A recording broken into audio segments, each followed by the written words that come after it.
तर ॲडव्होकेट रमेश आचलेकर आहेत ह्यांनी ह्यांच्या पावसाची शाळा या कवितेमध्ये शब्द ही कवितेचं एवढं छानपैकी रचना केलेली आहे. म्हणजे शब्दाने काय काय होऊ शकतं, शब्द गोडही असू शकतात, शब्द विस्फोटकही असू शकतात.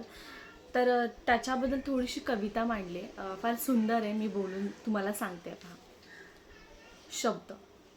शब्दाने अणुस्फोट होतो, शब्दाने समेटही होतो, शब्दाने विनाशही होतो, शब्दाने विकासही होतो. शब्दाने माणूस जोडतो, शब्दाने माणूस तोडतो, शब्दाने देशही जोडतो, शब्दाने देशही तोडतो. शब्द क्रांती पेटवितो, शब्द शांत संदेश देतो, शब्द हिंसाचार करतो, शब्द अहिंसेला टाळतो.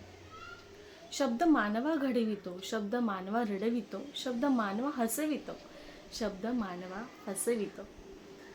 शब्दानेच शब्द वाढतो, शब्दाने वादही मिटतो, शब्द जिथे निशब्द होतो तिथेच हा शब्द संपतो. धन्यवाद.